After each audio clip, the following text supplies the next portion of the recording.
Alright, welcome to Warcrimes Gaming. Episode 2, PC versus the PS4 Xbox1. It's a $700 build. What we're going to be doing during the next about 15 minutes is installing RAM, CPU, case fans, the cooler, and motherboard. So if we look at our case, the bottom right hand corner is where your hard drives are going to go. It has a pretty large opening where you can change your CPU cooler out. So that is good. You decide to change it out if you're going to go with the stock and you want to change to the 212 later on, you can do that. The bottom has a covered vent inlet for your Corsair CX500 is what we're using here for your power supply. And these are the wires for your front side reset power buttons, USB. There's a 120mm blue LED fan, which is going to intake air into our case. 2 USB ports, and then above that's your reset and power. Look to the back of the case is going to be our exhaust, and it's 120mm, and we're going to be using a Cooler Master Sickle Flow. And the top we're putting in another one, and that's going to be an intake for the system. On the backside cable management, the case is beveled out to give you a little bit room for cable management, but not too much. The first thing we're going to be doing is installing our I/O plate. To match your I/O plate up, if you haven't done a build before, just compare it to your motherboard, and then how your motherboard is going to sit into the system, and that will show you kind of how it's supposed to be. 9 times out of 10, your audio ports are going to be towards the bottom of your case. So you put the beveled end out and snap it into place. Now that sounds pretty easy, but this is one point in, I guess, computer building that's going to take a little bit of pushing. Normally, if it requires pushing, something's not going in easily, you shouldn't push it, but this is one time you're going to have to. So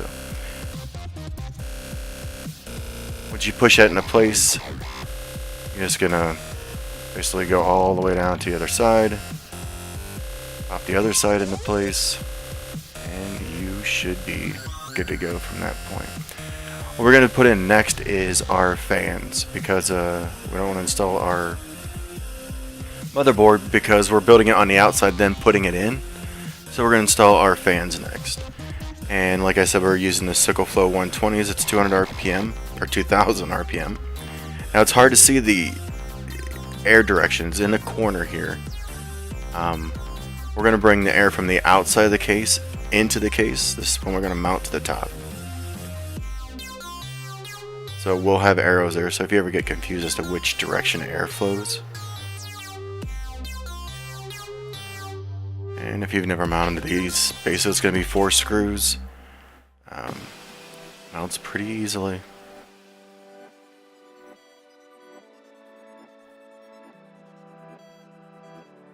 Once we get this in, this is a blue LED fan, like I said, 2000 RPM.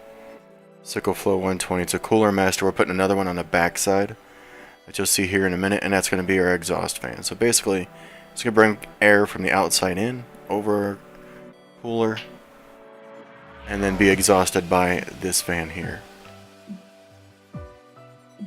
Make sure you know where your connectors are and how, I guess, long that you need those for your cable management. You don't want them running everywhere.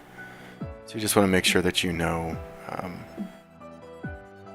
they do have the length to, I guess, meet with your headers of your motherboard.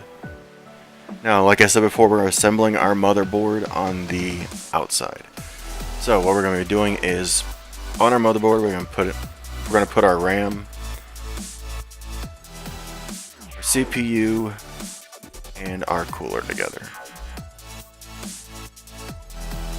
We're going to start off with assembling our CPU on our motherboard. So here's our motherboard. That's your RAM. There you go. So we got our CPU. Now inside here, if you decide not to upgrade to the Hyper 212, it does come with a fan that you can use. Now they're normally not the greatest of fans. They already have TIM on there or thermal paste, So it's basically you're just going to throw it right on and lock it down. You're good to go. Plug it into your CPU fan header. But that's it. If you want to use it, that is an option. That is on the $700 build. This is your CPU itself. Once you get it out of this little plastic container, I'll show you. There's basically a gold triangle in one corner, and that's going to go in our lower left hand. It also has it. If you look at the motherboard itself, it'll show you where it goes. Always consult your manual too when you're building. So there's your gold triangle down there. In this case, it's going to be in our lower left hand side. You're going to lift the bar up, and then you're going to place your CPU right in. Pull the bar down, and that's pretty much it. You just installed a CPU. Next, we're going to move on to our RAM.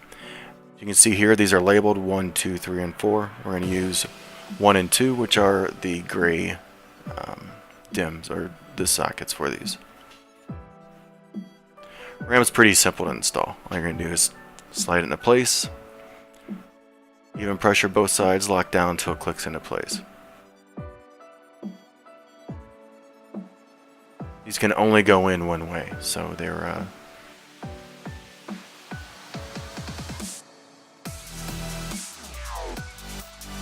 and here's, as you can see, that little slot right there, and I'll show you here in a second on the motherboard. As you can see, it has a slot there, so there's only one way that it can go in. You simply place it in. Once it's in, press down both sides, snaps into place, good to go. Now we're going to install our cooler, our Hyper 212 Cooler Master. That's a back plate that you see there on the left hand side.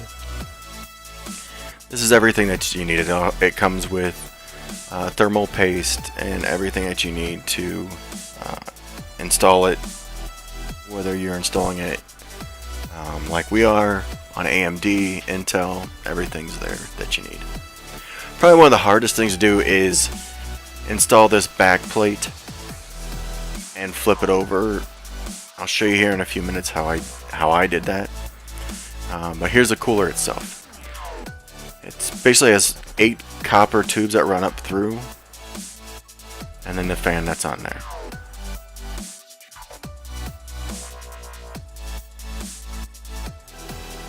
You can fit another fan on the other side. It comes with mounts that you can do that.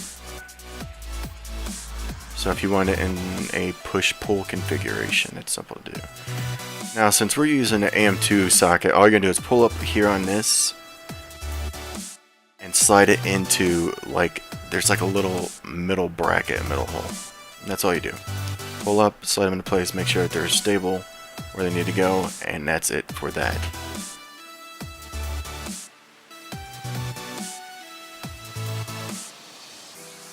All we need to do is take off our mounting bracket of our normal cooler.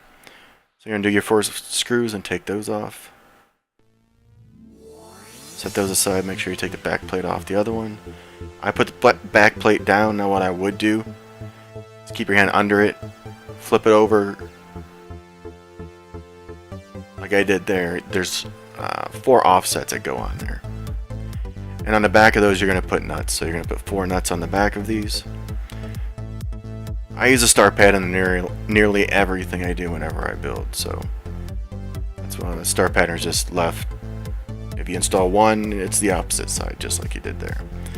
And then I'm just going to make sure that they are hand tightened down. And if you look on the lower left of the screen, just above the little mount of the thing that looks like an X, that's a tool that we'll use here in a second. You just want these hand tight. You don't want them insanely hand tight. Quarter turn is normally what I do. So here's the small tool. I'm gonna put that on the bolt, and it's a Phillips drive in the back. So just quarter turn it.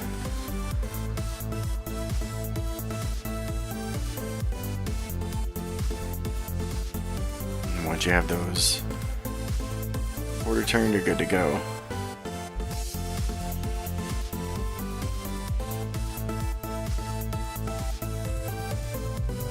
Now, if during any part of this anyone wants additional information or a little bit more know-how, comment below and I have all the video I can go deeper into that.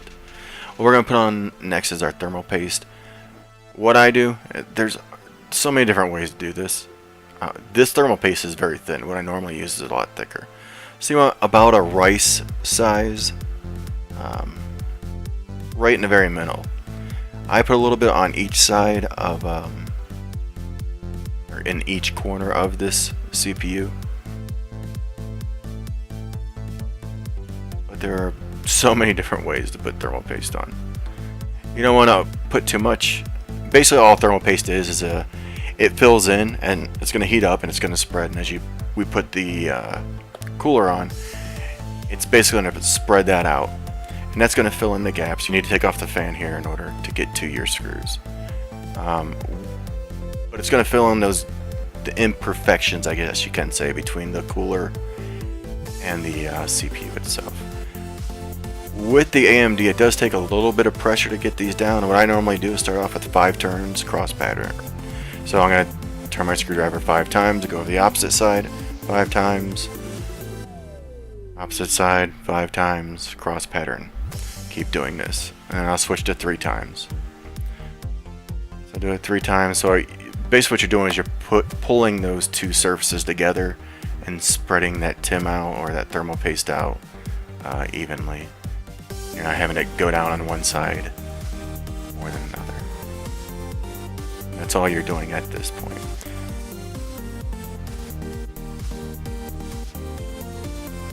This direction of the fan, you can see it there. It's bringing the air into and pushing it through the cooler. So when we do install this into our case, basically the fan we installed earlier is going to get pushed. The air is going to come right into that. For that fan, you can see, what you're going to do is you're going to hook that into your CPU header. It says CPU right on the board, so it's pretty easy to identify where that goes. So we put it into, we put the motherboard into the case. All we're going to do is screw it down, secure it into place. And as you can see, we're going to bring that cold air from outside the case coming down through the top. It's going to pull then that cool air through the cooler and bring it down. And then the warm air that's being exchanged will be taken out of the back and exhausted by our fan that we installed earlier.